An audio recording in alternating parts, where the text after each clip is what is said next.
You know, in our lives, we take care of so many people. We take care of our men, right, ladies? We take care of our babies, right, ladies? We take care of our bosses, the community, and everybody else. But sometimes we forget to take care of ourselves. Today is that there are also women who make it. They get one or two women in positions of power who are not necessarily looking to reach back and help other women become a part of the process as well. When we walk into it, you know, we checking her out. We checking like, okay, so she's the one that's popular. She's the one that's making moves. Yeah, I'm going to be just like her. Actually, I'm going to be better than her. A lot of times we don't come in with the attitude of, I want to know what she's doing because I want to be one-minded with her. I want to be like her. I want to be her best friend. I want to help.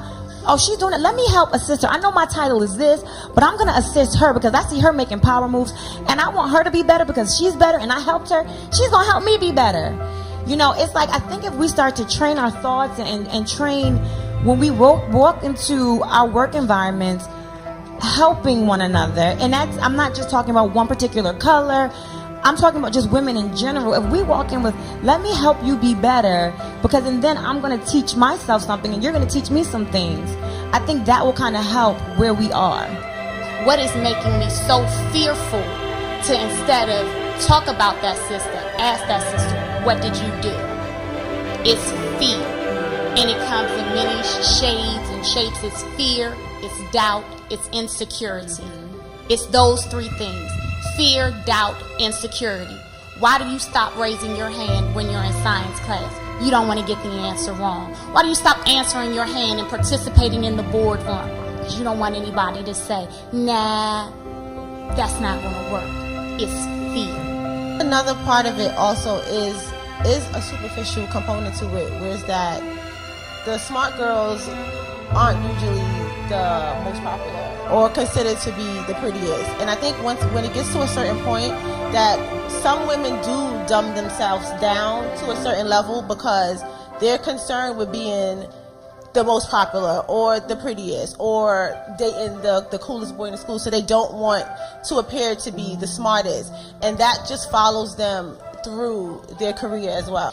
It starts at a young age in helping them to understand what we should value, right? I think our society perpetuates this, you should value how you look more than anything else. You should value how straight your hair is, or how long your hair is, or how curved your hips are. Like, those are the things that society teaches young girls to value. So if you're a young girl and at a very young age, you think it's better to go to school and look cute versus going to school and raise your hand, because that's what society is teaching us.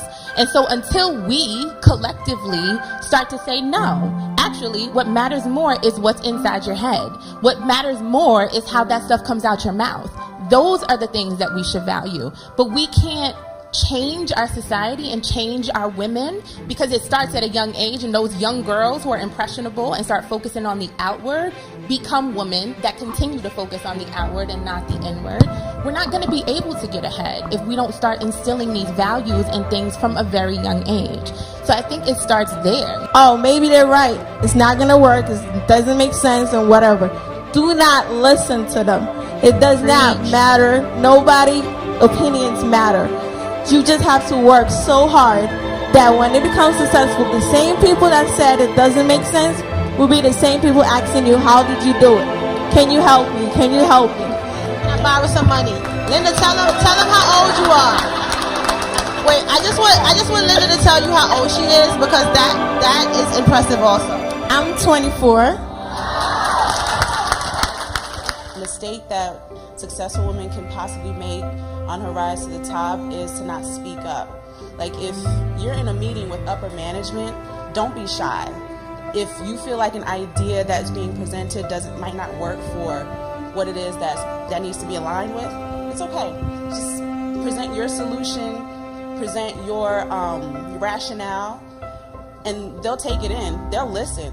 You just have to be firm and believe in what you're saying. Like, never just say, well, don't think, you know. One of the things that we allow, it's a two-part thing. we allow ourselves to be tamed. They try and tame us in the workforce, right?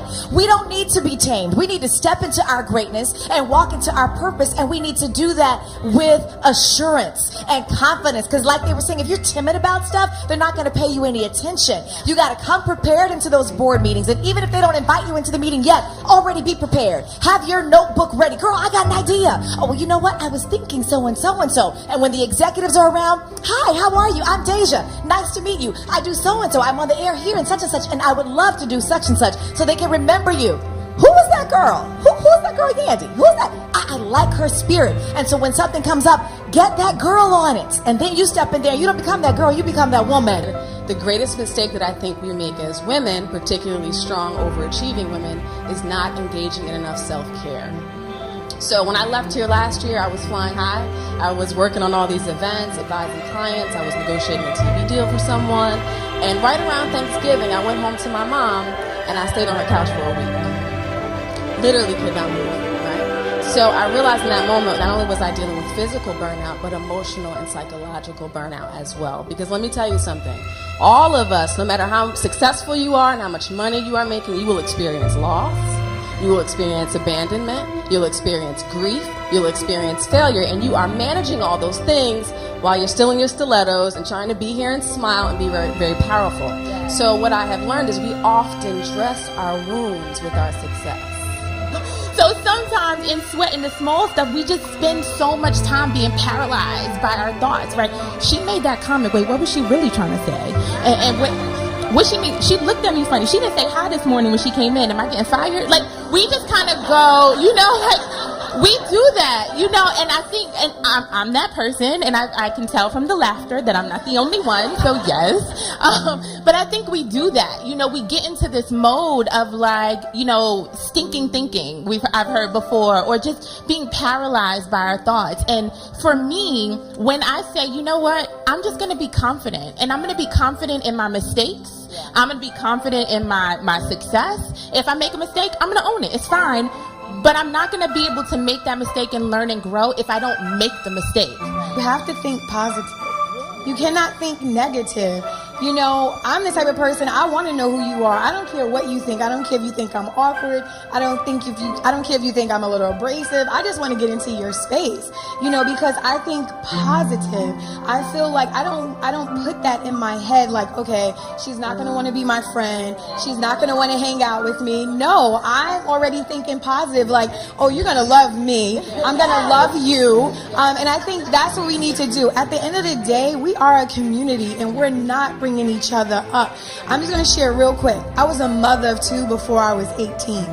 Okay? I was pregnant at 12. Okay? So my mother caught it, so I'm lucky, but I'm just saying that we all have circumstances, right?